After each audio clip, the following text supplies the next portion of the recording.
എട്ടാം ശമ്പള കമ്മീഷനെ കുറിച്ചുള്ള ചർച്ചകൾ സജീവമായിരിക്കെ മറ്റൊരാവശ്യവുമായി രംഗത്തെത്തിയിരിക്കുകയാണ് ജീവനക്കാരുടെ സംഘടനകൾ. നിലവിൽ നൽകി വരുന്ന 3% വാർഷിക ഇൻക്രിമെന്റ് 6% ഉയർത്തണമെന്നതാണ് ജീവനക്കാരുടെ ആവശ്യം. ഇത്തരത്തിൽ വാർഷിക ഇൻക്രിമെന്റ് കൂട്ടിയാൽ ശമ്പളത്തിൽ വൻ വർധനവുണ്ടാകും. എട്ടാം ശമ്പള കമ്മീഷനുമായി ബന്ധപ്പെട്ട് പുറത്തുവരുന്ന ഓരോ റിപ്പോർട്ടുകളും ജീവനക്കാരുടെ പ്രതീക്ഷകൾ വർദ്ധിപ്പിക്കുകയാണ്. ഇതിനിടെ ഇത്തവണ വാർഷിക ഇൻക്രിമെന്റിൽ വർധനവുണ്ടാകുമെന്ന സൂചനകൾ കൂടെ പുറത്തുവരുന്നത് പ്രതീക്ഷകൾ ഇരട്ടിയാക്കുന്നു. വാർഷിക ഇൻക്രിമെന്റ് കൂട്ടിയാൽ ശമ്പളത്തിൽ വൻ വർധനവുണ്ടാകും.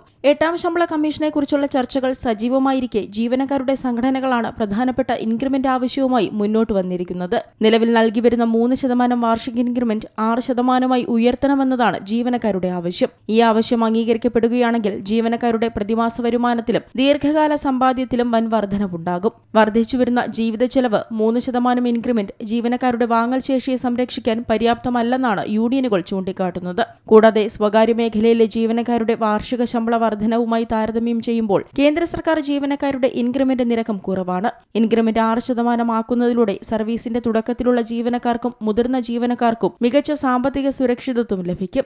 ഓരോ വർഷവും അടിസ്ഥാന ശമ്പളത്തിൽ 6% വർധനവുണ്ടാകുമ്പോൾ അതിനനുസരിച്ച് DA, HRA, ഗ്രാറ്റുവിറ്റി, പെൻഷൻ തുക എന്നിവയിലും വലിയ വർധനവുണ്ടാകും. ഇത്തരത്തിൽ ഇൻക്രിമെന്റ് ഉയർത്തുകയാണെങ്കിൽ 10 വർഷത്തെ സർവീസിനിടയിൽ അടിസ്ഥാന ശമ്പളത്തിൽ മാത്രം ലക്ഷക്കണക്കിന് രൂപയുടെ വ്യത്യാസമാണ് ജീവനക്കാർക്കുണ്ടാവുക. 3% ഇൻക്രിമെന്റിൽ 10 വർഷത്തെ തുക 3.5 ലക്ഷമാണെങ്കിൽ 6% ഇൻക്രിമെന്റിൽ അത് 11.28 ലക്ഷം രൂപയായി ഉയരും. അതായത് ഏകദേശം 7.78 ലക്ഷം രൂപ വരെ വ്യത്യാസമുണ്ടാകും. 3% ഇൻക്രിമെന്റ് പ്രകാരം 18,000 രൂപ അടിസ്ഥാന ശമ്പളമുള്ള ജീവനക്കാരന് 10 വർഷത്തിനുള്ളിൽ ആകെ 52 ലക്ഷം രൂപയാവും ലഭിക്കുക.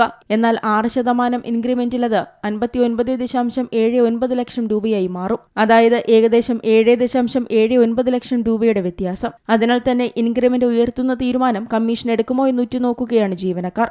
Business desk, C Malayalam news. ഏറ്റവും പുതിയ വാർത്തകളും വിശേഷങ്ങളും വിരൽത്തുമ്പിലറിയാൻ സി മലയാളം ന്യൂസ് എല്ലാ ഡിജിറ്റൽ പ്ലാറ്റ്ഫോമുകളിലും ലഭ്യം.